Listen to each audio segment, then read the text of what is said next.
Hi guys, welcome to my channel. ఈరోజు చాలా spicy and tasty recipe చూపించడానికి అయితే నేను ముందుకు వచ్చేసాను. అదేంటా అని అనుకుంటున్నారా? టమాటా రైసేగా, అందులో ఏముంది అని అనుకోకండి. అందులో ఒక గమ్మత్తు అయితే ఉంది, అది మీకు ఇప్పుడు చూపిస్తాను. అది నా స్టైల్ కాదు, మా అక్క స్టైల్లో చేసింది. ముందు ఒకసారి మా అక్క మా ఇంటికి వచ్చినప్పుడు నాకైతే చేసుకొని వచ్చింది. ఇంకా ఇప్పుడు ఆ స్టైల్ అయితే నాకు చాలా బాగా నచ్చింది. రెసిపీ చాలా స్పైసీగా ఉంది. స్పైసీ లవర్స్ అయితే చాలా ఇష్టపడతారు.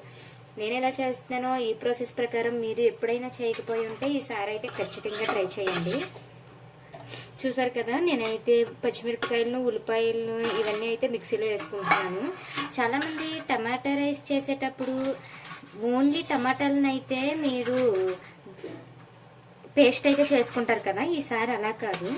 నేను చాలాసార్లు టమాటా రైస్ చేశాను కానీ అంత టేస్ట్ అయితే రాలే. మా అక్క ఒకసారి ట్రై చేసి నాకు చూపించింది, చాలా బాగుంది. ఇంకా నేను ఆ స్టైల్లో చేయాలని ఫిక్స్ అయిపోయి ఈరోజు ఎట్టి పరిస్థితుల్లో నేను టమాటా రైస్ చేయాలని నేనైతే ఇంకా ప్రాసెస్ అయితే మొదలు పెట్టాను. వీడియో ఎండ్ వరకు అయితే చూడండి. ఇంకో టమాటాలను కూడా కట్ చేసి మిక్సీలో అయితే వేసుకుంటున్నాను. వెల్లుల్లిపాయలు అలానే అల్లం దంచుకొని వేసుకుంటున్నాను, ఎందుకంటే మిక్సీలో డైరెక్ట్ వేస్తే అదైతే పేస్ట్ అవ్వదు కాబట్టి. ఇప్పుడు వీటన్నిటిని అయితే మిక్సీ పెట్టుకోవాలి. చూసారు కదా, ఇవన్నీ అయితే ఈ విధంగా నేను కచ్చపచ్చంగా అయితే మిక్సీ పెట్టుకున్నాను. ఇప్పుడు నెక్స్ట్ ప్రాసెస్ ఏంటో చూపిస్తాను. వీడియో ఎండ్ వరకు ఖచ్చితంగా చూడండి. చూసి మీరు కూడా ఒకసారి ట్రై చేసి ఎలా ఉందో కామెంట్ చేయడం మర్చిపోకండి. ఇంకా ప్రాసెస్ ఎలానో చూసేద్దాం పదండి. నేను ఎందులో అయితే చేసుకుంటున్నానో అదైతే పొయ్యి మీద పెట్టుకున్నాను.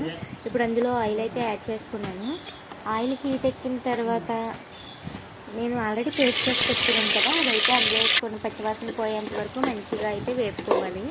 ఈ విధంగా మంచిగా పచ్చివాసన పోయేంత వరకు వేపుకున్న తర్వాత అందులోనే ఉప్పు, కారం, పసుపు, ఇంకా మీ దగ్గర ఏమన్నా పొడులు అయితే ఉంటే అవన్నీ వేసుకోండి. నేనైతే గరం మసాలా అయితే యాడ్ చేసుకున్నాను. ఈ విధంగా మొత్తం అన్నీ యాడ్ చేసుకొని అవి కూడా బాగా ఫ్రై అయ్యేంత వరకు అయితే ఫ్రై చేసుకోవాలి.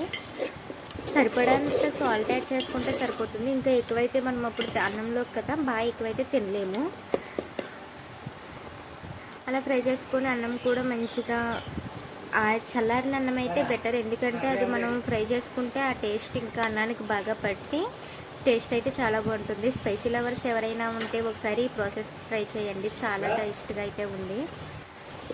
ఈ విధంగా మొత్తం చేసుకున్నాను. నేను వీడియోలు చేయడం ఎందుకు స్టార్ట్ చేశానంటే మా ఫ్యామిలీకి ఒక సపోర్ట్ కోసం. అంటే ఒక్కలే కష్టపడి 5గురిని పెంచాలంటే కష్టం కదా, ఇంక అందుకనే వాళ్ళకి ఎంతో కొంత సపోర్ట్ దొరుకుతుంది అని నేను ఇంకా వీడియోస్ అయితే స్టార్ట్ చేశాను. మీరు మీ సపోర్ట్ నాకు ఉంటే నేను మా ఫ్యామిలీకి సపోర్ట్గా అయితే నిలబడతాను. ప్లీజ్ చూసిన వారందరూ లైక్ చేయండి, అలాగే సబ్స్క్రైబ్ చేసుకోండి. ఈ లైక్ చేయడం వల్ల నా వీడియో మరికొంతమందికి అయితే వెళ్తుంది. మీరు ఇంకా కావాలంటే మీ ఫ్రెండ్స్కి, మీ ఫ్యామిలీ మెంబర్స్కి ఎవరికైనా వీడియోస్ షేర్ చేసి సబ్స్క్రైబ్ చేసుకోమని చెప్పండి. ఒక హౌస్ వైఫ్గా ఫ్యామిలీకి సపోర్ట్గా నిలబడాలనుకున్న నాకు మీరు సపోర్ట్ చేస్తారని నేను ఖచ్చితంగా అనుకుంటున్నాను. మీరు మీ యూట్యూబర్స్కి సపోర్ట్ చేస్తారు కదా, అలానే అందులో నన్ను కూడా యాడ్ చేసుకొని నేను మీ ఫ్యామిలీ మెంబర్ననే అనుకొని నాకు కూడా సపోర్ట్ చేయండి. నేను మంచిగా నాకు డైలీ రొటీన్ ఎలా జరుగుతుంది, నేను ఏమేమి పనులు అయితే చేస్తున్నాను, అలానే నేను ఏమేమి వంటలు చేసుకుంటున్నాము, ఏ స్టైల్లో చేస్తున్నాను, ఇవన్నీ అయితే నేను నా లాగ్స్లో, నా ఛానల్లో పెడతాను. ప్లీజ్ మీరు ఖచ్చితంగా లైక్ చేసి సబ్స్క్రైబ్ చేసుకొని షేర్ చేయండి. Thank you.